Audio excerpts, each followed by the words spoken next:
시간 다 함께 마음 모아 하나님 앞에 기도하실 때 조태영 안수집사님 우리를 대표하여서 기도하여 주시겠습니다. 사랑과 은혜가 자비가 풍성하신 아버지 하나님, 거룩한 주님의 날을 맞아 경배와 찬양, 기도와 예배로 모든 존귀와 영광을 드립니다. 온 세계가 코로나로 인하여 사망과 질병 가운데 있음에도 인내와 소망으로 예배드리게 하심을 감사드립니다. 자비하신 하나님 아버지, 하루빨리 코로나가 종식되어 정상적인 예배를 드릴 수 있도록 공의를 베풀어 주시옵소서. 전능하신 하나님 아버지, 지금 이 시간 이곳에 임하시어 살아계신 아버지의 영광을 보게 하시고 주님의 은혜를 경험하게 하옵소서. 성전에 모여 예배드리는 주의 자녀들을 기억하여 주시고 새로운 소망과 기쁨이 넘치게 하옵소서. 만물의 주인 되시는 하나님 아버지, 특별히 진보와 보수로 다툼 가운데 있는 이 나라와 이 민족을 기억하시어 백성들과 위지정다들이 자신이 정복을 보고 깨닫게 하시고 위정자들을 오직 국민을 위하여 헌신하는 평화의 나라가 되게 하옵소서. 오늘 강단에 세우신 염선수 목사님 영육을 강건케 하시고 권세와 권능의 입술로 생명의 말씀을 선포하게 하시어 듣는 저희 모두 위로부터 축복이 차고 넘치게 하옵소서. 섬기는 성길에 주께서 예비하신 축복을 더하여 주옵시고 믿는 자의 권세가 넘치게 하옵소서. 오늘도 귀한 은혜와 영광이 충만하게 주심을 감사드리며 모든 영광 홀로 받으시옵소서. 이 모든 감사를 드리며 살아계신 예수님의 이름으로 기도드리옵나이다. 아멘. 아멘.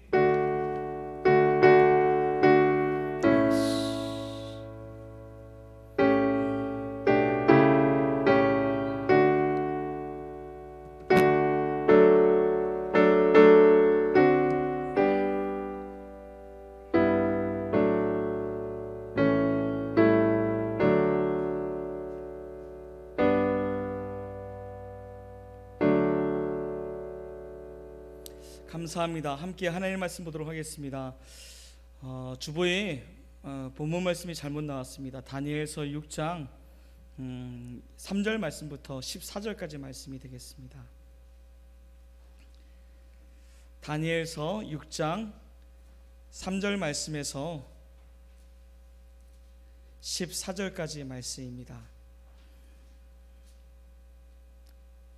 어제 교회 가운데 3층, 2층 그 공사를 하느라고 어저께 아침부터 금요일부터 계속해서 그 공사를 하는 가운데 전사님들이 주보를 만들고 공사도 같이 병행하느라 주보를 꼼꼼히 보지 못하였나 봐요. 그래서 본문 말씀이 지난주 말씀으로 오타가 났습니다. 그래서 이해해 주시고요. 다니엘서 6장 3절부터 14절 말씀입니다. 다 찾았으면 제가 대신해서 받들어 봉독해 드리도록 하겠습니다. 6장 3절 말씀부터 보겠습니다. 다니엘은 마음이 민첩하여 총리들과 고관들 위에 뛰어남으로 왕이 그를 세워 전국을 다스리게 하고자 한지라. 이에 총리들과 고관들이 국사에 대하여 다니엘을 고발할 근거를 찾고자 하였으나 아무 근거 아무 허물도 찾지 못하였으니 이는 그가 충성되어 아무 그릇됨도 없고 아무 허물도 없음이었더라. 그들이 이르되 이 다니엘은 그 하나님의 율법에서 근거를 찾지 못하면 그를 고발할 수 없으리라 하고, 이에 총리들과 고관들이 모여 왕에게 나아가서 그에게 말하되 다리오 왕이여 만수무강 하옵소서. 나라의 모든 총리와 지사와 총독과 법관과 관원이 의논하고 왕에게 한 법률을 세우며 한 금령을 정하실 것을 구하나이다. 왕이여 그것은 곧 이제부터 30일 동안에 누구든지 왕 외에 어떤 신에게나 사람에게 무엇을 구하면 사자굴에 던져 넣기로 한 것이니이다.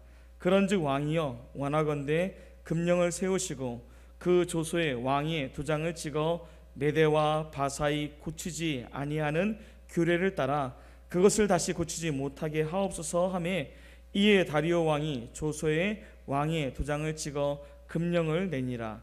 다니엘이 이 조소의 왕의 도장이 찍힌 것을 알고도 자기 집에 돌아가서는 윗방에 올라가 예루살렘으로 향한 창문을 열고 전에 하던 대로 하루 3번씩 무릎을 꿇고 기도하며 그의 하나님께 감사하였더라.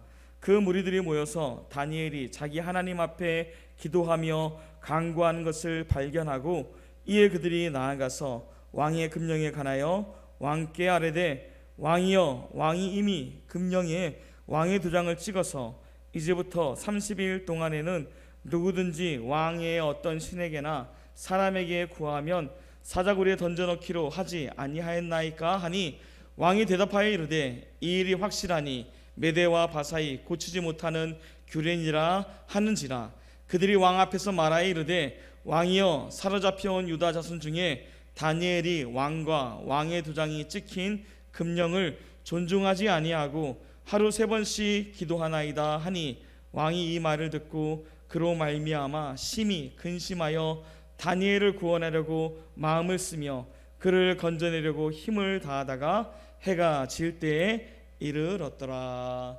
아멘. 할렐루야. 한 주간도 주의 사랑과 은혜 가운데 잘 지내신 줄로 믿습니다. 코로나가 점점점 또 다시 재확산되는 추세에 연일 지금 500명씩 넘어서고 있고 곧 1000명까지 이를 것이다 라는 얘기들이 나오고 있고, 어제 뉴스에 보니까 오늘 중으로 정부에서 발표하여서 단계를 더 올릴 것이다 라는 얘기가 나옵니다. 지금 이제 2단계가 실행되고 있어서 우리도 좌석 가운데 20%만 가능합니다. 그래서 우리 교회 전체 좌석 가운데 치면 약 한 40명 정도가 예배가 가능한데 지금 그 정도 예배선에서 허락이 되고 있는데, 아마 단계가 올라가면 2.5단계 이상 올라가게 되어지면 전면적으로 폐쇄입니다. 전면적으로 대면 예배는 안 되고 전면적으로 비대면 예배가 되어져서 비대면 예배 하는 일에 최소 인력만 나와서 예배를 진행케 되어지는 상황이 되어질 것 같아요. 그래서 오늘 단계 오르는 걸 봐야겠지만 지금 2단계인지라 한 단계만 더 올라가도 이제 대면 예배는 못 드릴 것 같습니다. 그러면 지난번처럼 우리가 영상으로 예배해야 될 상황 가운데 놓일 것 같은데, 길게는 12월 말까지 아마 그렇게 될 것이다 라고 지금 예측하고 있는데, 당분간 또 잘하면 오늘 예배를 마지막으로 또 한동안 얼굴을 못 볼 수 있는 상황이 되어질 것 같아요.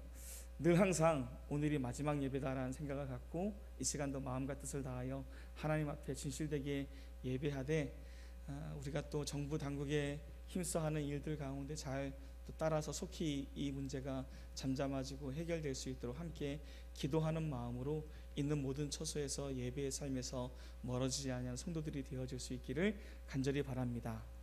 이제 또 언제 모일지 모르니까 여러분 이 시간 마음을 다하여 좀 피곤하지만 힘을 다하여서 말씀을 사모함으로 들을 수 있기를 간절히 바랍니다. 저도 금요일 토요일 신경 쓰면서 교회 일을 계속 하면서 또 말씀 준비하고 또 이러다 보니까 육신적으로 굉장히 피곤하더라고요. 피곤해서 목소리도 잘 안 나오고 혓바늘이 혀에 주르륵 나가지고 말할 때마다 자꾸 걸려서 아파요. 그래서 여러 가지 좀 불편한 점이 없지 않아 있으나 그래도 이 시간 힘을 다해서 함께 말씀을 증거할 테니까 여러분들 사모함으로 주의 말씀을 듣고 함께 은혜 받는 귀한 시간 되어지기를 간절히 바랍니다. 오늘 말씀 우리가 너무나 잘 알고 있는 다니엘이 사자굴에 들어가는 그 장면의 처음 시작을 우리가 읽어보았습니다. 어릴 때부터 오랜 동안 신앙생활 하신 분들은 뭐 눈 감고도 아는 이야기가 이 다니엘이 사자굴에 들어간 이야기가 아닐까 생각합니다. 오늘 이 말씀을 시작하면서 역사적인 배경이 바뀌었습니다. 이제 5장까지는 이스라엘이 멸망한 다음에 바벨론 포로로서 살았던 역사가 5장까지라면 이제 6장에 와서는 바벨론도 멸망당하였습니다. 메대 바사 제국, 이제 나중에 바사 제국으로 통합될 터인데 그 바사 제국 흔히 우리가 페르시아라고 말하는데 이 페르시아라는 나라한테 지금 바벨론도 멸망해 버렸어요. 제국을 형성한 지 채 100년이 되지 아니한 삶 가운데 그들이 무너져 버렸고, 그러한 무너짐 가운데 새로운 제국인 메대 바사 제국이 이제 등장하였습니다. 그러한 등장 가운데 이제 6장 1절 말씀을 보게 되었으면 다리오가 자기의 뜻대로 고간 120명을 세워 전국을 통치하게 되었다라고 하며 전혀 다른 나라입니다. 이제 여기 다리오라는 인물은 전혀 새로운 제국, 이제 바벨론 제국은 역사 속에서 사라져 버렸고 이제 메데 바사 제국의 새로운 제국이 등장하였고, 그 제국은 전국을 120개, 나중에 우리가 뒤에 보게 되어지면 아하수르의 왕 때는 더 영토가 확장되어서 127개로 나누게 되어지는데, 이때는 이제 초기에 120개로 나라를 나누어서 다스리기 시작하였다라는 바벨론 제국 다음에 등장하는 제국의 시스템을 지금 이야기하고 있는 것입니다. 성경이 그냥 바로 넘어오니까 우리가 잘 모를 수 있는데, 제국이 바뀌는 세계적 역사로 봐서는 엄청난 격변기요, 굉장한 정말 하늘이 뒤집혀 버리는 그런 듯한 일이 펼쳐진 것이 5장과 6장 사이에 있었던 일입니다. 이렇게 새로운 제국이 등장하였고 새로운 시스템이 펼쳐졌는데, 왜 이렇게 120개로 나누어서 나라를 다스리게 되었느냐라고 말한다면, 바벨론 제국은 왕 하나가 절대 정점에 서서 다스렸던 나라입니다. 느부갓네살처럼 역사 속에 정말 찾아보기 힘든 아주 절대적인 영웅 같은 인물이 등장하여서 아수르 제국과 애굽까지 무너뜨리면서 굉장한 큰 영토를 그 사람 한 사람에 의해서 확장되어집니다. 그렇게 영웅 같은 인물이 등장하여서 나라를 다스릴 때 다 자기 마음대로 했어요. 왕의 마음대로 모든 것을 다 운영하고 가꾸었는데, 이런 시스템은 왕이 정말 훌륭하면 그 어느 때보다도 부궁강명함을 누리겠지만, 왕이 별별치 않은 왕이 등장하게 되어지면 순식간에 나라가 멸망해 버릴 수 있습니다. 우리가 아는 것처럼 벨사살 왕이 등장하여서 그 아무 내놓을 것 없으니까 그냥 잔치로 파티로 술 먹여서 사람들 기분을 살려고 했던 이런 아무짝에 쓸모없는 왕이 등장하는 바람에 하루아침에 바벨론 제국이 멸망해 버렸어요. 성경에 보니까 그 밤에 바로 멸망을 당하는 일을 맡게 되어지는데, 왕 하나의 모든 권력이 다 집중되어 있으면, 왕만 제거되어지면 나라가 제국이 쉽게 붕괴되어져 버립니다.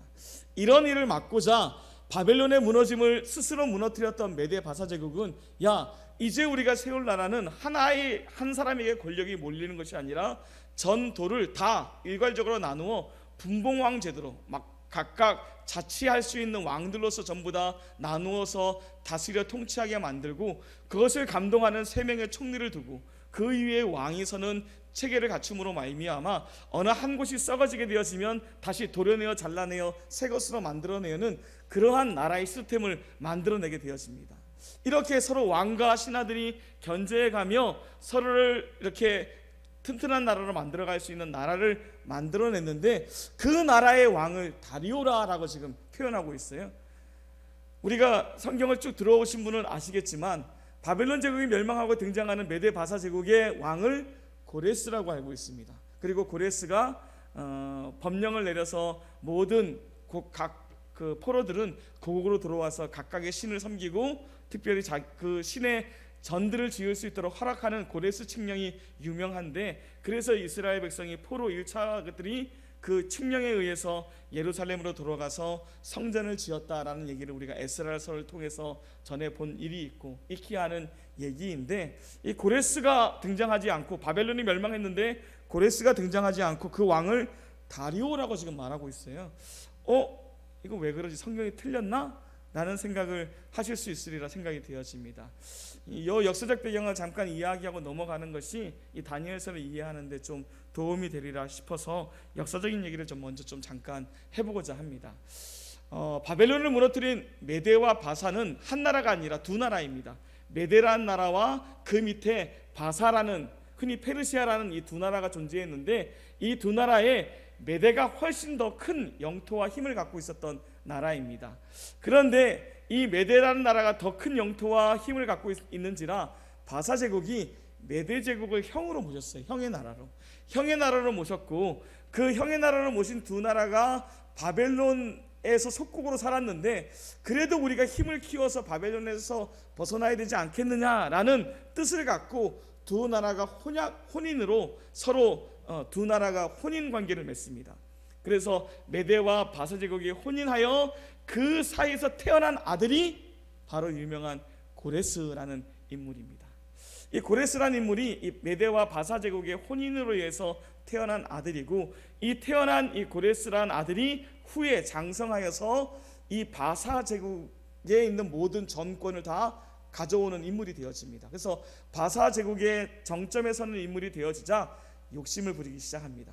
뭔 욕심을 부렸냐면 형의 나라인 메대를 쳐서 빼앗아겠다는 생각이 들었고, 그래서 메대에 침략해서 메대의 수도를 약탈하기 시작합니다. 그래서 메대를 점령했어요.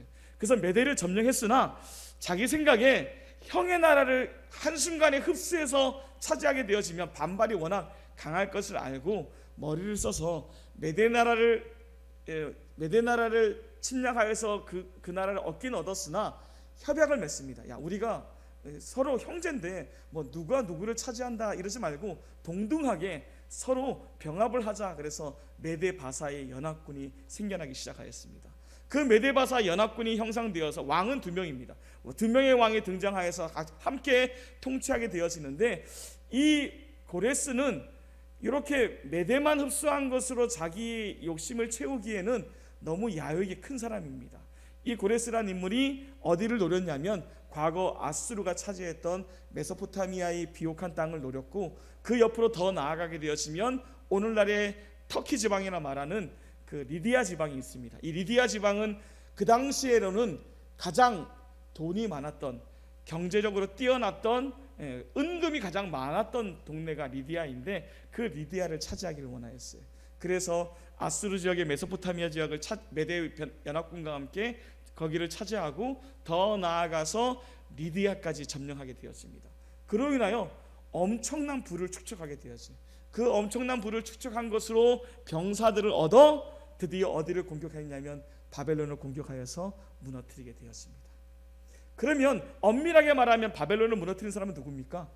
고레스라고 말할 수 있어요. 맞죠? 고레스. 근데 고레스가 이 바벨론을 무너뜨린 다음에 자기 수도를 페르시아에서 바벨로니아로 수도를 옮깁니다. 수도를 옮긴 다음에 자기가 왕이 되는 게 아니라 이 바벨로니아 왕을 누구를 삼았냐면 자기의 삼촌격인 다리오를, 이 메대의 왕을 데리고 와서 바벨로니아 왕으로 삼습니다.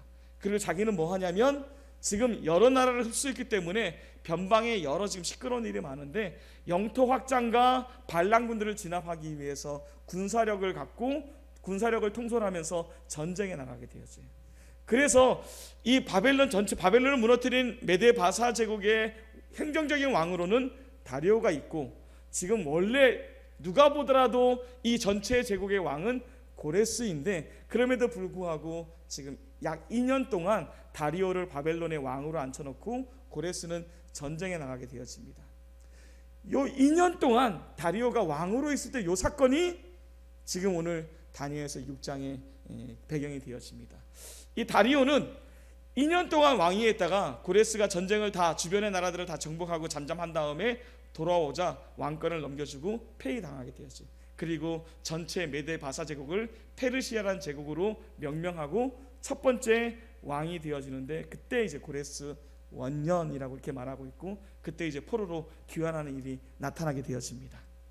이런 배경 속에서 지금 다리오가 현재 왕으로 있는 상황이고, 이 다리오는 늘 항상 불안합니다. 왜냐하면 고레스가 언제 돌아와서 자기를 쫓아낼지 모르는 상황인지라 불안하긴 불안하지만, 그래도 고레스가 서로 침탈하지 아니하기라고 같이 우리가 이 바벨론을 무너뜨리고 함께 제국을 만들자라는 약속을 했기 때문에 이게 긴가민가 하면서도 자기에게 주어진 역할을 감당해야 되니까 왕으로서 지금 이 모든 제국을 통치하고 있는 상황이 요 상황이고, 요 상황 속에 지금 다니엘이 3명의 총리 가운데로 지금 임명받아 등장하고 있는 것입니다.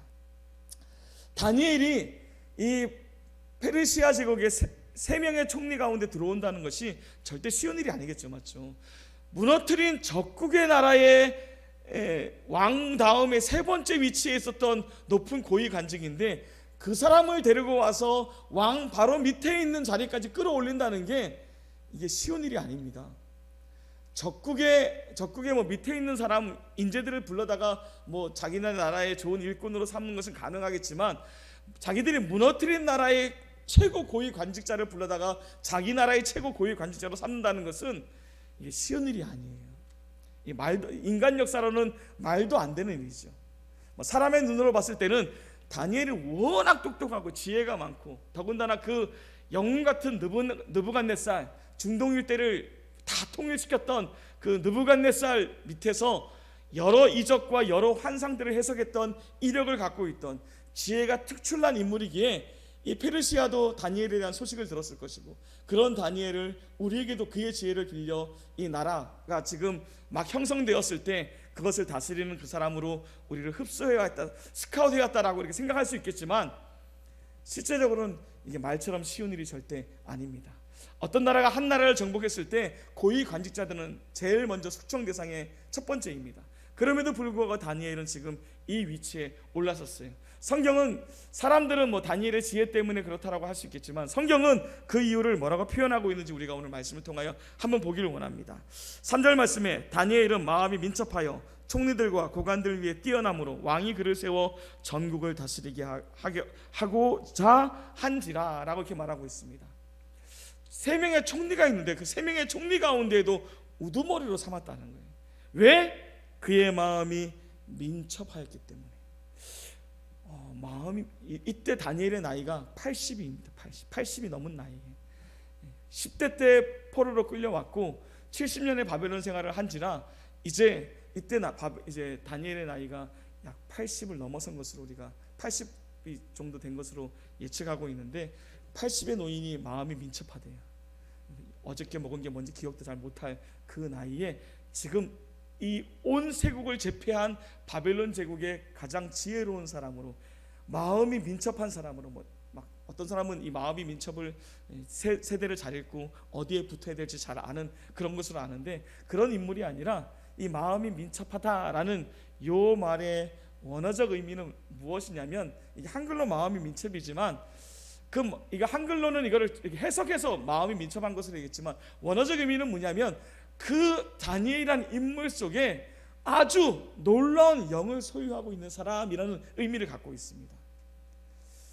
다니엘이 갖고 있는 능력이나 어떤 지혜나 경험, 물론 그것도 다니엘이 이 높은 위치까지 올라오는데 영향을 미쳤겠지만, 사람들은 그렇게 생각할 수 있겠지만, 성경은, 하나님은 뭐라 표현하고 있냐면 다니엘은 그 속에 아주 놀라운 영을 소유하고 있는 사람이라는 거예요.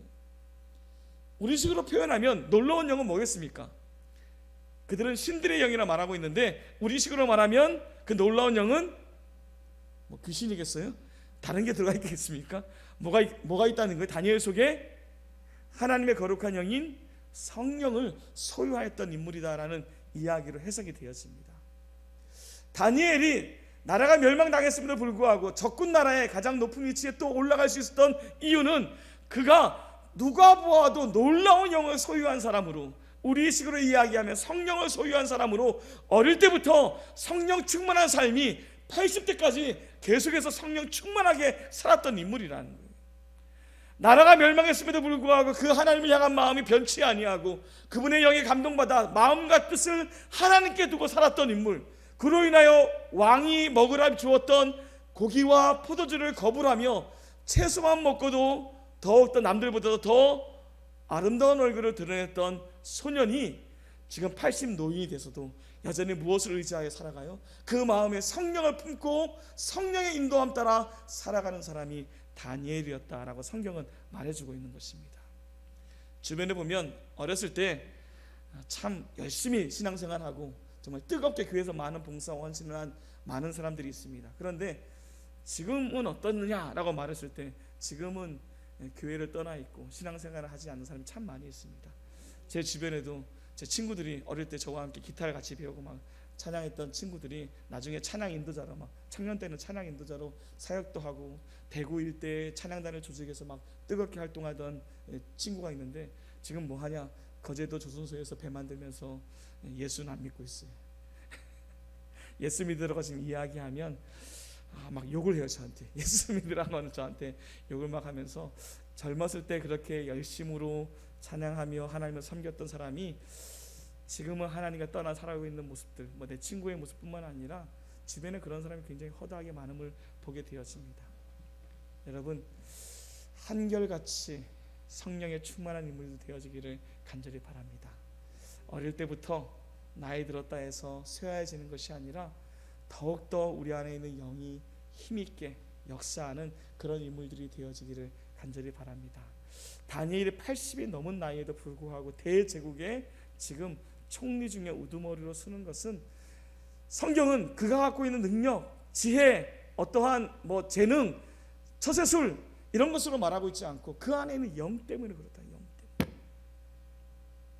여러분, 하나님의 영이 있는 사람은 어떤 상황, 어떤 환경 가운데도 승리하며 또한 알아봐주는 역사가 나타날 줄로 믿습니다. 우리 모두 다가 그런 사람 되어지기를 간절히 바랍니다. 내 힘, 내 능력, 내가 소유한 것으로 무엇을 나타내려고 하는 사람이 아니라 내 안에 계신 하나님의 귀한 성령이 나를 주장하고 나를 사용하도록 내어드리는 사람이 더욱더 어딜 가든 쓰임받는 놀라운 하나님의 사람들이 되어지는 줄로 믿습니다. 우리 모두 다가 그런 마음으로 살아갈 수 있기를 간절히 바랍니다. 바울은 고린도 성도들이 막 하나님 뜻 가운데 살지 않는 그들을 바라보면서 책망합니다. 책망하면서, 야, 너희가 하나님의 성전인 줄, 너희 안에 그분의 거룩한 영 성령이 계신 줄 너희가 알지 못하느냐? 라고 하며 그들을 책망합니다. 여러분, 예수를 구주로 영접한 모든 사람에게는 하나님이 우리의 마음을 성전 삼으시고 성령으로 우리 가운데 내주하여 계신 줄로 믿습니다. 성령은 특별한 어떤 사람에게 주어지는 것이 아니라 예수를 구주로 고백하는 모든 자에게 이미 들어와 내주하고 계신 것이라는 거예요. 문제는 그 성령을 내가 날마다 의지하며 그분의 인도를 따라 그분을 앞세우며 사느냐, 아니면 내 마음의 육체의 소욕을 앞세워 살아가느냐의 차이일 것입니다. 다니엘이 자기의 육체의 소욕을 앞세우며 자기 가진 능력과 지혜만을 믿고 살았다면 제국을 건너 또 다른 제국에서 이런 인물들이 되지 못하였을 터인데, 그는 한결같이 바벨론 제국에서도 왕을 두려워하지 아니하고 왕의 나라는 영원하지 않습니다. 이 나라는 오늘 밤 멸망할 것입니다 라고 목에 칼이 들어와도 하나님의 뜻만을 선포하며 영에 이끌림 받은 대로, 영이 알려주신 대로 선포하며 살았던 것이 다니엘입니다. 이 바사 제국이 등장하였다 해서 그의 삶이 달라졌겠습니까? 똑같았어요. 여전히 어떤 권력자 앞에서도 하나님의 뜻을 선포하며 성령의 인도함 따라 살았던 그였기에 이렇게 쓰임받은 줄로 믿습니다. 우리 안에도 무엇이 있다고요? 다니엘에게 있었던 성령이, 그때 성령은 뭔가 특별한 영이고 지금 우리에게 있는 성령은 그보다 못한 영이기에 우리가 이렇게 살고 있는 게 아니에요. 그때의 성령이나 지금 우리 안에 있는 성령이나 동일하신 분인 줄로 믿습니다. 문제는 내가 그분을 의지하지 않고 살아가기 때문에 문제예요. 다시 한번 이 말씀을 통하여 저와 여러분이 우리 안에 이미 내주어 계신 성령님을 더욱더 의지하여 내 고집, 내 뜻, 내 지혜, 내가 갖고 있는 어떠한 힘을 의지하여 살아감이 아니라 성령을 의지하여 살아갈 수 있는 주의 백성들이 되어지기를 간절히 바랍니다. 그것이 바로 다니엘이 이렇게 제국을 건너 인정받는 삶을 살 수 있는 방법이었음을 성경이 말해주고 있습니다. 두 번째, 4절에 이에 총리들과 고관들이 국사에 대하여 다니엘을 고발할 근거를 찾았다라고 말하고 있습니다. 여러분, 바벨론에서도 다니엘이 높은 위치에 올라가니까 어떻게 합니까? 다니엘을 새 친구들을 막 갈대아인들이 와가지고 시기하에서 넘어뜨리려고 했잖아요. 그래서 저들이 왕의 신상 옆에 절하지 않았어요 하고 고자질해가지고 불 속에 들어가는 일을 우리가 보았습니다. 본토인들보다 더 높은 위치에 올라가는 포로인들을 봐줄 수가 없는 거예요. 그런데 바벨론 제국에서도 포로로 끌려왔던 이 다니엘이 그렇게 높은 위치에 올라갔는데, 이 제국이 바뀌고 바사 제국이 등장했는데 여전히 왕 다음의 위치에 지금 다니엘이 올라가 있는 겁니다. 그러니까 고레스와 더불어 이 페르시아 제국을 일으키기 위하여 메대를 점령하고 또한 메소포타미아의 비옥한 지대를 차지하고 돈이 많은 리디아 지방을 차지하고 결국 바벨론까지 무너뜨렸던 개국 공신들이 봤을 때 이 다니엘이 얼마나 믿겠습니까? 아니, 죽을 똥살똥 열심히 힘써서 왕과 함께 전쟁을 치러오며 수많은 난관을 극복해온 것은 우리인데, 저 남의 나라에서 높은 위치에 있다가 한순간에 멸망했는데 다시 우리 머리 위에 올라오네? 얼마나 기분 나쁘겠습니까? 여러분 같은 기분 안 나쁘시겠습니까? 사람이면 다 기분 나빠할 만한 상황입니다. 이들이 다니엘이 모든 총리의 우두머리를 쓴다고 이야기했을 때 어떻게 하든 이 다니엘의 흠을 잡아보려고, 오늘로 말하면 이게 국회에서 검증하는 거예요. 국회에서 뭔가 탈탈 털어가지고 그냥 주머니 속까지 다 뒤집어가지고 아들 3대 뭐 손 4대까지 막 흩어가지고 부동산을 샀느니 뭐 이사를 어떻게 했느니 막 찾아내는 것처럼 다니엘의 흠을 잡기 위해서 지금 모든 이 페르시아 제국의 고관들이 다 같이 끌어모아가지고 다니엘을 끌어내기 위하여 흠을 잡기 위해 그의 국사에서 어떤 흠이 없을까? 다니엘이 지금 한순간에 등장하는 인물이 아니라 바벨론 제국, 멸망한 제국에서 70년 동안 높은 위치에 있었던 인물입니다. 모든 지혜자들의 우두머리를 했던 인물이었고 나라가 멸망할 당시에는 뭐 하루지만 왕 다음 세 번째 자리에 올랐던 인물이 다니엘이잖아요. 야, 그렇게 오랜 기간 동안 70년 가까운 기간 동안 바벨론 제국에서 고위 관직을 하며 여러 나라의 일을 감당하였고 또 여러 일들에 사인을 했던 전력들이 있을 터인데, 야, 인간이라면, 지도 인간이라면 뭔가 잘못한 게 있겠지. 더군다나 망한 나라잖아요.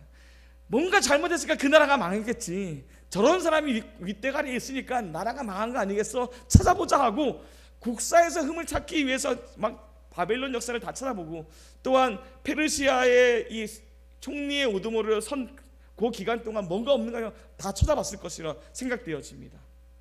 얼마나 열심으로 찾아봤을지 우리가 안 봐도 알 수 있어요. 어떻게든 간에 다니엘을 무너뜨리기 위하여 그가 행한 모든 일, 야, 그도 인간인데 우리처럼 뒤에 찔러주는 뒷주머니 하나 안 받았겠어? 누구의 이익을 위해서 뭔가 판결을 굳게 한 적이 없겠어? 다 찾아봐. 성경에 보니까 다 찾아봤는데 없어요. 없어. 다니엘이 좀 특별한 인물이죠. 우리가 뭐 사람 자체가 우리가 높일 것은 아니겠지만 다니엘이 얼마나 하나님 앞에 붙들림 받고 영의 인도함을 받은 사람인지 알 수 있는 대목입니다. 70년 동안 나라 일을 감당했음에도 불구하고 국사에 관해서 사사로운 이익이나 또한 어떤 것들을 굳게 한 일이 전혀 없다는 거예요. 그가 행한 모든 일, 그가 사인한 모든 사건들을 다 찾아봤더니 다 나라 좋게 하는 일이에요. 뭔가 흠을 잡을래 잡을 수 없는 일들로 펼쳐지는 것을 바라보고 아마 이 페르시아 이걸 흠을 잡아보기 위해서 찾아봤던 사람들이 막 놀랬을 거예요. 야, 털어 먼지 안 나온 인간이 없다 그랬는데 털어 먼지 안 나온 인간이 있다는 것을 처음으로 발견한 순간이 아닐까 생각되었습니다. 여러분, 이 사실을 통하여 우리가 하나 도전받아야 될 것은 무엇이냐면 하나님의 사람은 나에게 맡겨진 일에 책임을 다하고 또한 그 일을 성실하게 또한 흠없이 감당하기 위하여 최선을 다해야 된다는 것을 이 말씀을 통하여 보게 되었습니다. 야, 하나님 일도 아닌데 뭐 내게 맡겨진 세상 일들 그저 그렇게 하면 되지 뭐. 어떤 분이 그래요. 나는 뭐 말씀 읽는 것이 너무 좋아서 회사에서 일하다가도 말씀을 본다는 거예요. 근데 언제 말씀을 보느냐? 사장이 없을 때 본다. 나는 사장이 없을 때마다 하나님 말씀 막 읽는다는 거예요. 어떻게 보면 신앙생활 잘하는 것 같지만 여러분 이게 자랑이 될 수 있을까요? 일할 자리에서는 일하는 것이 자랑이 되는 줄로 믿습니다. 우리에게 주어진 세상 일이라 해서 하나님과 관련 없느냐? 그렇지 않아요. 칼빈은 직업 소명론을 이야기했거든요. 하나님, 성직자만 하나님의 일을 하는 것이 아니라 모든 하나님의 백성들은 맡겨진 일, 자기가 하다못해 시에서 청소하는 일을 하더라도 그게 하나님이 맡겨진 일이라는 거예요. 나에게 맡겨진 이게 남들 보기에 하찮아 보이는 일을 할지라도 성실히 그 일을 감당하는 것이 하나님의 영광을 드러내는 일이라는 거예요. 어떤 목사님이 자기 성도가 운영하는 카센터에 갔는데 그 카센터에 딱 신방 갔더니만 앞에 이렇게 십자가가 쫙 크게 카센터에 십자가 마치 교회처럼 십자가 붙어 있고 그 카센터를 운영하는 분의 이 모습을 보니까 오는 손님들마다 예수 믿으시라고 얼마나 잘하는지 목사님 많이 뿌듯했어요. 근데 문제는 뭐냐? 고친 차마다 다시 AS가 들어오는 거예요. 이게 차가 고친 거 맞냐? 왜 고친 지 얼마 안 돼서 또 망가지느냐 하고 자꾸 AS가 들어요. 목사님 성도를 불러 이야기합니다. 집사님, 십자가를 붙여놓고 예수 증거한 거 좋긴 좋은데 당신이 붙여놓은 십자가와 증거하는 예수가 더욱더 힘있게 선포되기 위해서는 AS부터 차량 수리부터 더 깔끔하게 잘해야 될 줄로 믿습니다 라고 이렇게 얘기했다는 거예요. 여러분, 이 얘기가 주는 시사하는 바가 큰 줄로 믿습니다. 우리가 감당해야 할 일들, 우리가 어떤 일이든 간에 사람 보기에는 어떠한 일이든 간에 나에게 주어진 일을 하나님이 나에게 허락하신 일이라 생각하고 그 일 가운데 최선을 다하여 살아가는 것이 믿음의 사람의 모습일 줄로 믿습니다. 그 일을 감당하라고 줬는데 그 일을 감당하지 않냐고 오히려 다른 일에 열심히 하고 그래서 꾸벅꾸벅 졸아요. 막 당신이 왜 이렇게 졸아? 새벽 예배 갔다 왔어요. 이게 영광도 안 돼 이런 거는. 우리가 하나님의 귀한 일들을 감당함에 있어서 나에게 주어진 일, 기도하고 말씀 보고 교회에서 봉사하고 헌신하는 것도 정말 기쁘고 즐거운 일이고 우리가 잘 감당해야 할 일이겠지만 우리에게 주어진 일도 하나님이 나에게 허락하신 일로서 그 일을 통하여 하나님이 영광 받으시도록 최선을 다하여 성실히 하는 것도 하나님께 영광 돌리는 아주 중요한 일이 되어지리라, 사역이 되어지리라 생각이 되어집니다. 바라기는 우리 교회 모든 성도 어딜 가든 칭찬받을 수 있는 자들 되어지길 간절히 바랍니다. 믿고 맡길 수 있어. 무슨 일을 하더라도 정말 너무 꼼꼼하게 정말로 다시 손대지 않게끔 일을 잘하시는 것 같아 라고 여겨질 때 그때 선포하는 예수의 이름이 더욱더 힘있게 능력있게 사람들에게 선포되어질 줄로 믿습니다. 우리 모두 다가 그런 삶을 살아갈 수 있는 저와 여러분 되어지기를 간절히 바랍니다. 또한 그의 국사회관에서 찾아보았으나 고발할 근거를 찾지 못했을 뿐만 아니라 뒤에 보면 아무 허물도 찾지 못하였고 또한 아무 그릇됨도 찾지 못하였다. 없음이더라라고 이렇게 말합니다. 허물과 그릇됨이라는 표현은 윤리 도덕적인 이야기입니다. 일에 관하여서도 흠을 잡을 수 없었지만 그의 삶 가운데 도덕적으로 윤리적으로 흠을 찾아볼래 해도 찾을 수 없었다라고 말하고 있어요. 어제 이제 어떤 믿는 분들과 만나서 이야기를 하는데 이제 그 믿는 분들과 이야기하다가 그런 얘기를 들었어요. 교회가 시끄럽다는 거. 교회가 누구 때문에 시끄럽냐? 목사님들 때문에 시끄럽고 장로님들 때문에 시끄럽고 신앙생활 오래 한 집사님들 때문에 힘들다는 이야기를 들었습니다. 들으면서 아니 신앙생활을 막 20년 30년 많게는 50년 아니 신학까지 나와서 목회자로 지금 일하고 있음에도 불구하고 여전히 입이 거칠고 자기 주장만을 드러내고 만약에 자기 뜻이 관철 안 되어지면 막 다 뒤집어 버리고 막 이런 일들이 나타난다는 거예요. 그런 얘기를 들으면서 참 답답한 마음이 들어요.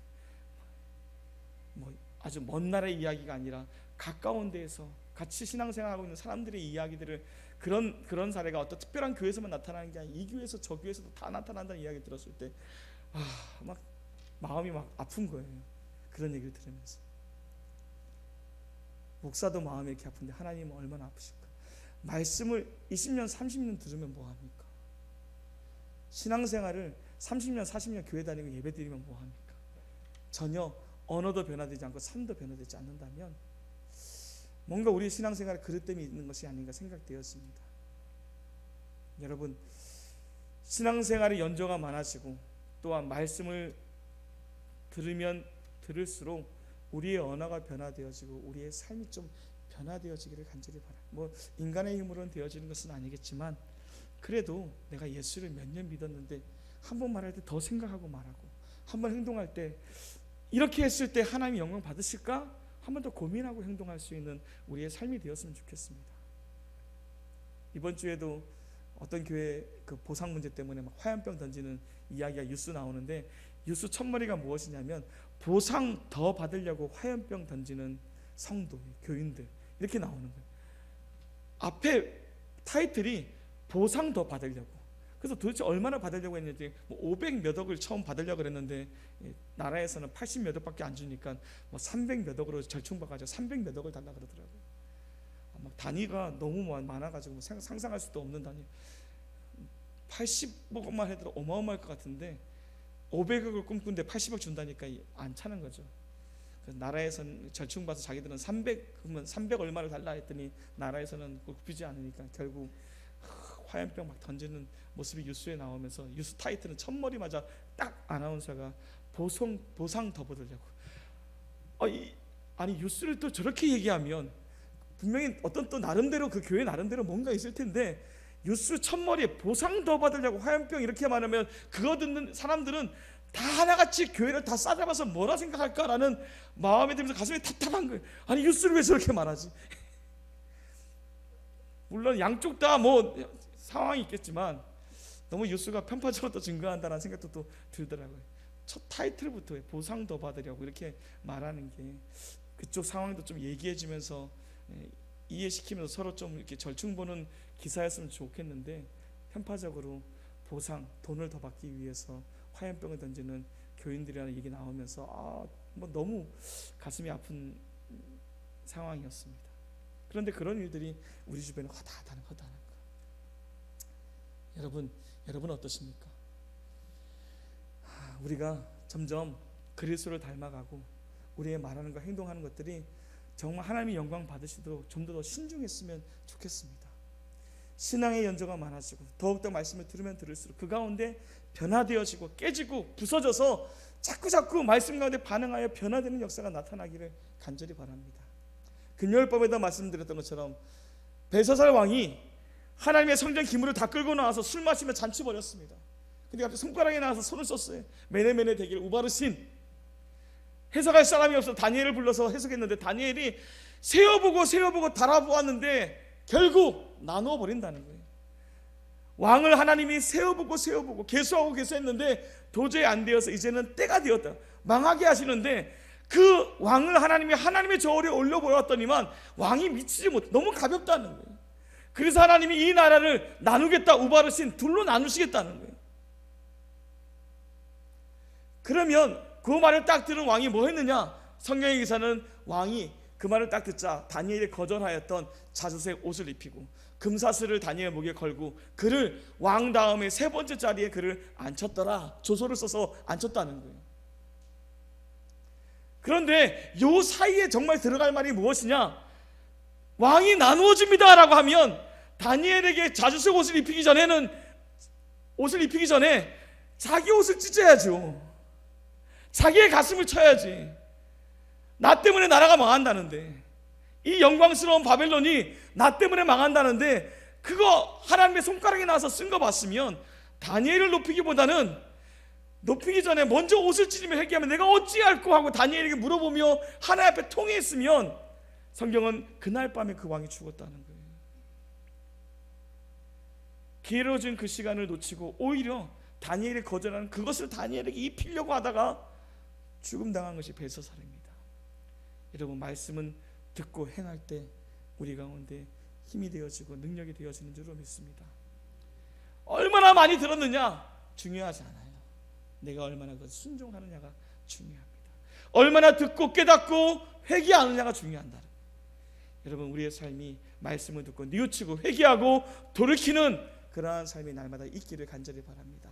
그로 인하여 세상 가운데에도 더욱더 그리스도의 향기를 드러내고 거룩을 나타낼 수 있는 저와 여러분의 삶이 되어질 수 있기를 간절히 바랍니다. 이같이 하나님의 영에 충만하여 하는 모든 일에도 최선을 다하여 성실히 감당하였고 도덕적으로 윤리적으로 흠없는 삶을 살았던 사람이 다니엘입니다. 결국 그의 대적들은 5절에 이렇게 말하죠. 그들이 이르되 이 다니엘은 그 하나님의 율법에서 근거를 찾지 못하면 그를 고발할 수 없으리라. 대적들이 기껏 생각한다는 것이 하나님 아니면 방법이 없다는 거예요. 하나님의 율법에서 우리가 다니엘을 넘어뜨릴 근거를 찾지 못하면 방법이 없다는 거예요. 스스로 하나님을 인정하고 있는 그들의 모습을 보게 되었습니다. 세상 방법으로 안 돼. 야, 하나님 말씀에 어긋나게 하는 어떤 것들을 우리가 조성해야지만 그를 넘어뜨릴 수 있어. 그는 하나님 앞에 완전 사로잡혀가지고 뭐라 해도 안 돼요. 그래서 기껏 생각해낸 것이 왕을 선동합니다. 왕이 가서 왕이여, 왕 외에 이제 30일 동안 왕 외에 어떤 신과 어떤 사람에게든 기도하면 그 사람은 사자굴에 넣읍시다 라고 이렇게 말합니다. 근데 다리오가 그 말을 딱 들으면 바벨론과 다르게 페르시아 왕은 아까 말한 것처럼 굉장히 조직적이고 바벨론의 무너짐을 봤기 때문에 좀 더 법령적으로 엄격한 법령을 갖고 있습니다. 그래서 왕이 조서를 쓸 때 이거는 한번 신중하게 사인하라고 왕의 조서는 고칠 수가 없어요. 그래서 그 조서에 도장을 찍거나 사인할 때는 그것을 면밀히 살펴보고 정말로 이거 해도 될지 말지를 다 살펴본 다음에 신중하게 사인하게 만들었습니다. 왜냐하면 그 다음부터는 왕도 그것을 어길 수 없게끔 만들어놨기 때문에. 그럼 왕이 이 사인 한번 할 때 굉장히 신중해야겠죠. 그런데 그렇게 법을 만들어 놓은 이 왕이 와가지고 왕 외에는 다른 어떤 신이나 사람에게 엎드려 간구하지 못하게 합시다 그랬을 때 왕이 생각 없이 바로 사인해 버립니다. 왜 그랬을까요? 이 똑똑한 다리오 왕이 왜 갑자기 이걸 사인을 했을까요? 아까 말한 것처럼 역사 속에서 다리오는 불안해요. 지금 언제 쫓겨날지 몰라. 자기가 지금 왕으로 바벨론에 앉아 있지만 백성들은 누굴 왕으로 생각하고 있을까요? 고레스를 왕으로 생각하고 있어요. 저 나가 전쟁을 치르고 있는, 군사력을 다 통솔하고 있는 그가 돌아오면 이 다리오는 언제 목이 잘려 죽을지 모르는 상황입니다. 왕이긴 왕이지만 허수아비야. 자기 주변에 있는 신하들이 다 고레스 신하들이. 그러니까 이게 자기가 왕이긴 왕이지만 늘 항상 불안해. 늘 항상 불안하고, 역사 속에는 2년이지만 자기는 늘 항상 언제 죽을지 몰라서 고민을 했겠죠. 그런데 자기 편이 아닌 줄 알았던 이 페르시아 신하들이 막 다 와가지고 갑자기 자기 앞에 무릎을 꿇으면서 왕이여 만세수를 없어서 왕 외에는 다른 사람을 어떤 신도 어떤 사람도 섬기지 않겠습니다 라고 막 이렇게 추앙하고 왕에게만 충성을 맹세하겠다고 말하니까 이 왕이 이 말에 넘어갈 수밖에 없겠죠. 우와, 갑자기 뭔 일이래? 나도 이 왕위를 계속 이어갈 수 있는 거 아니야? 라는 이번 기회를 삼아 백성들에게 내가 신과 같은 존재임을 나타낼 수 있겠다, 모든 사람의 충성을 내가 받아낼 수 있겠다라는 생각이 왕의 내리 속에 있었으리라 생각이 되어집니다. 그럴 수밖에 없는 상황 가운데 있었던 왕이기 때문에. 그래서 다리오가 바로 사인을 쫙 해버립니다. 문제는 사인이 딱 끝난 다음에 이것이 다른 사람들은 다니엘을 죽이기 위해서 한 계략이지만 왕은 아무 생각 없이 정말 자기가 총애하고 있는 다니엘이 죽을 것도 생각 못하고 바로 사인을 해버렸어요. 그런데 이제 이런 일 가운데 10절 같이 한번 읽어볼까요? 시작. 다니엘이 이 조서에 왕의 도장에 찍힌 것을 알고도 자기 집에 돌아가서는 윗방에 올라가 예루살렘으로 향한 창문을 열고 전에 하던 대로 하루 3번씩 무릎을 꿇고 기도하며 그의 하나님께 감사하였더라. 그래서 이 모든 상황을 다 알았다는 거예요. 다니엘이 알고도 그가 하던 대로, 전에 하던 대로 하나님 앞에 기도하며 감사하고 있는 다니엘의 모습이 10절에 나와 있습니다. 이 10절은 짧지만 굉장히 큰 충격을 우리에게 주는 장입니다.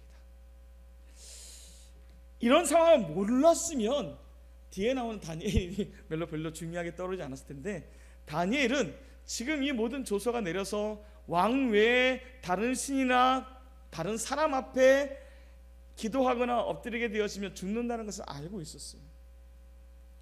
자기가 지금 하려고 하는 것이 죽을 이름을 분명히 알고 있었습니다. 그럼에도 불구하고 그는 전혀 흔들리지 않았어요. 하던 대로 늘상 해오던, 어릴 때 포로부터 잡혀와가지고 지금까지 70년 넘는 동안 제국이 바뀌는 상황까지도 여전히 쉬지 않고 행했던, 날마다 습관적으로 행했던 하루 3번의 기도를 여전히 하고 있는 다니엘의 모습을 보게 되어집니다. 저 같으면 알았으면 이렇게 했을 것 같아요. 저 같으면 저는 다니엘과 같이 아직까지 성숙한 믿음을 갖고 있지 못한 사람인지라 저 같으면 하나님 앞에 좀 타협을 받을 것 같습니다. 하나님, 내가 그동안 70년 동안 이렇게 열심히 하나님 앞에 기도하며 살아왔지 않습니까? 하나님, 이번 30일만 내가 문 닫고 아무도 안 보는 곳에서 기도할게요. 하나님은 어디에나 계시는 분 아니십니까? 주님 믿습니다. 이러면서 내가 기도하지 않겠다는 게 아니에요. 하나님, 여전히 습관을 따라 하나님 앞에 기도하겠습니다. 나의 믿음은 전혀 변함이 없어요. 그러나 지금 이 상황이 너무나 급박하니까 내가 요 딱 30일만 하나님 용서해 주면, 잠깐 눈 감아 주시면 내가 문 열어놓고가 아니라 문 닫아놓고 아무도 안 보는 곳에서, 전에는 주여 기도했다면 이제는 묵상으로 기도하겠습니다. 하나님, 나의 약함을 용서하여 주옵소서. 여기까지가 제 모습이었던 것 같아요. 여러분 죄송합니다. 여러분의 목사가 이 정도밖에 안 돼서 이 정도밖에 되지 않을까. 뭐 직접 당해봐야 알겠지만 이 정도도 굉장히 훌륭한 믿음이 아닐까 생각되었습니다. 근데 다니엘은 전혀 타협이 없어요. 알았어. 그런데 자기가 하던 대로 올라가서 그냥 조용히 기도하면 되는데 예루살렘 쪽 창문을 열어놓고 기도하는 거예요. 뒤에 보니까 남들이 다 알아. 다니엘이 기도하고 있는 거예요. 무릎 꿇어 하나님 앞에 기도하는 다니엘의 기도를 사람들이 다 알고 왕에게 고자질하 해서 잡히는 상황이 펼쳐집니다. 그만큼 다 드러나도록 기도했다. 드러나도록. 다니엘이 창을 열고 정말로 하나님 앞에 하루에 3번씩 기도한 내용이, 하나님, 이 바사 제국에서도 내가 이 높은 관직을 80이지만 좀 더 오래 누리게 해주세요. 좀 더 부자 되게 해주세요. 좀 더 많은 권세를 갖게 해주세요. 라는 기도였겠습니까? 다니엘은 어릴 때부터 죽음을 무서워하지 않았던 사람입니다. 왕의 명령, 하나님 앞에 그릇 때문 참지 못하여도 왕의 명령은 거절할 정도로 담대했던 인물입니다. 왕 앞에 가서 왕의 나라가 영원할 것처럼 여기는 왕 앞에 가서 왕의 나라는 망해버린다는 거예요. 이렇게 외치는 사람이 다니엘. 자기가 갖고 있는 부와 영광을 더 지속하게 해달라는 기도가 아니에요.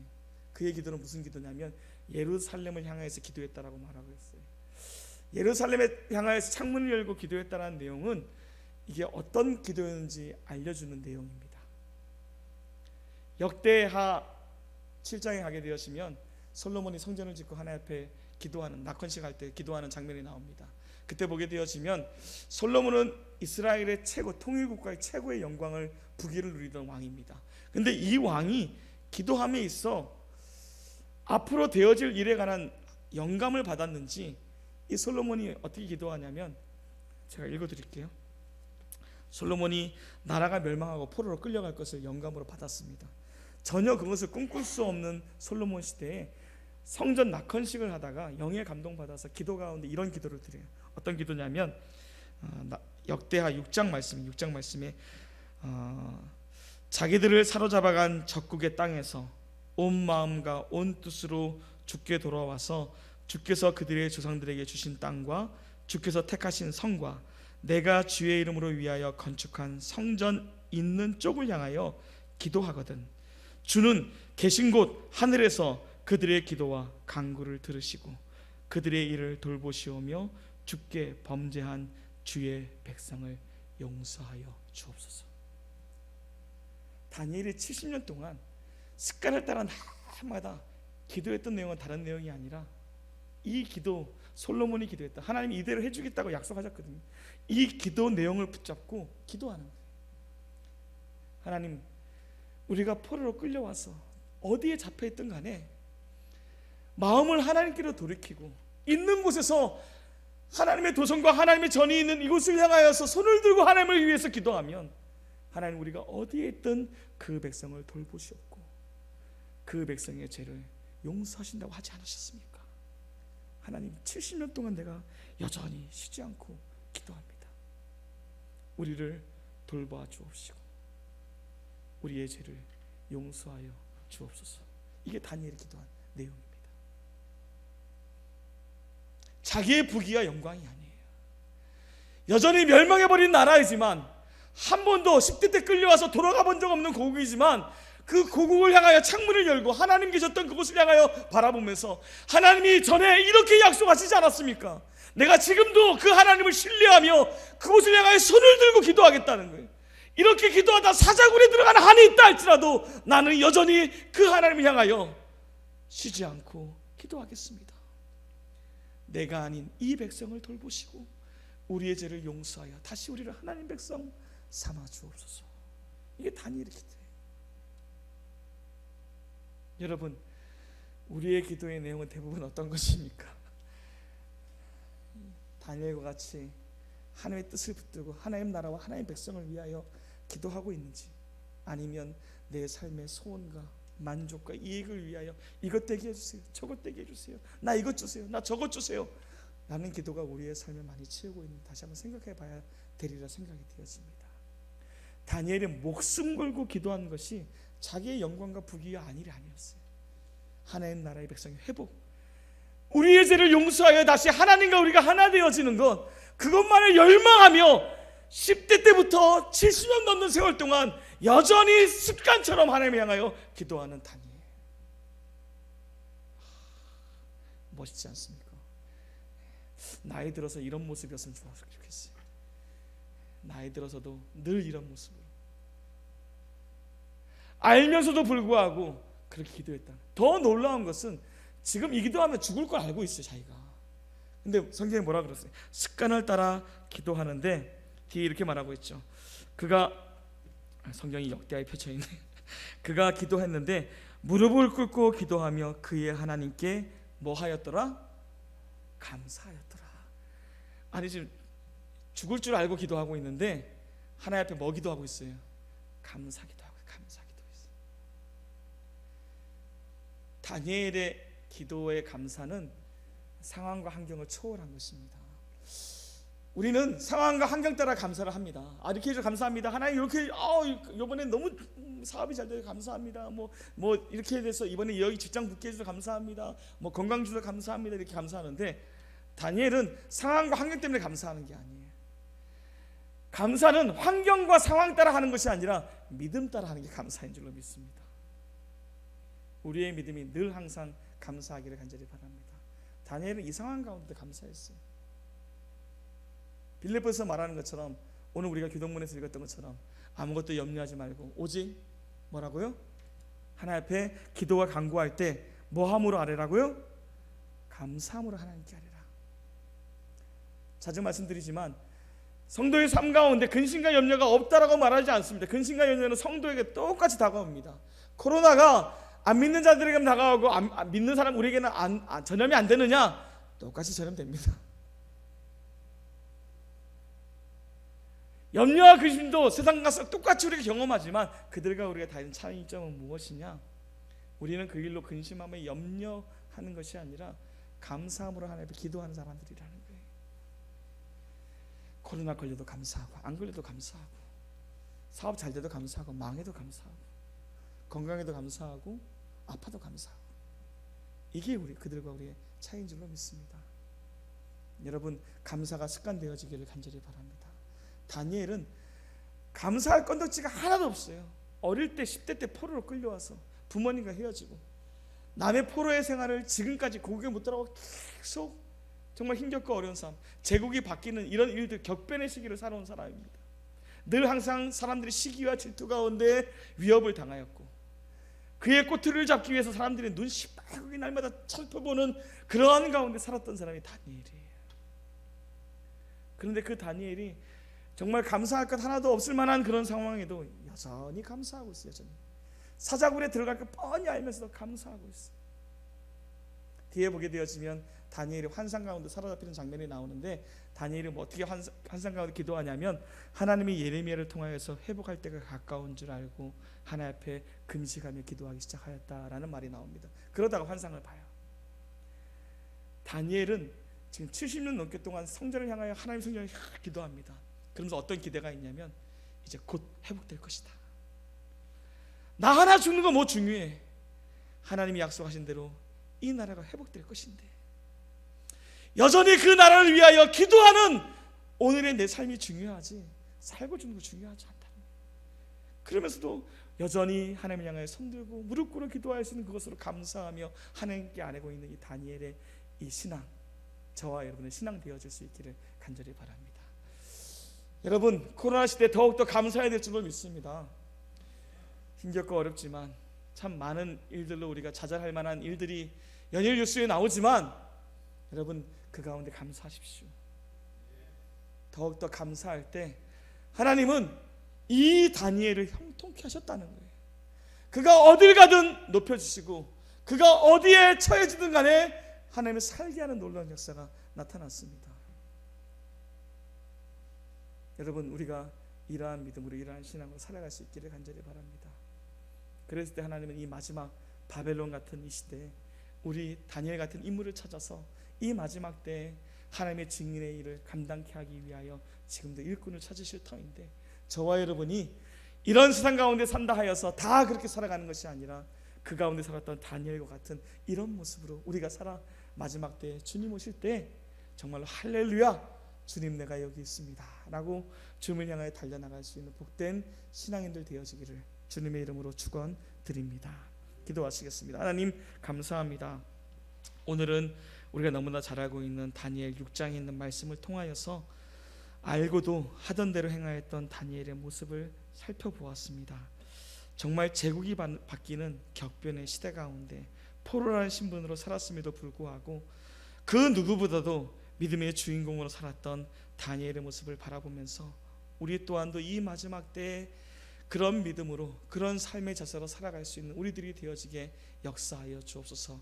무엇보다도 다니엘 그 속에 아주 놀라운 영을 소유하고 있는 자라는 평가를 받았던 것처럼 우리 안에 있는 성령, 그 성령의 충만함으로 살아갈 수 있는 하나님의 백성 되어져서 우리의 말하는 것과 행하는 것과 삶의 모습들이 다 하나님의 영광 받으시는 아름다운 삶의 모습으로 변화되게 인도하여 주옵시고, 상황과 환경에 따라 변하는 모습이 아니라 늘 항상 감사하며 하나님을 향하여서 변치 아니하는 푸른 믿음으로 살아갈 수 있는 우리가 되어질 수 있도록 역사하여 주옵소서. 감사드리며 예수 그리스도의 이름으로 기도드리옵나이다. 아멘.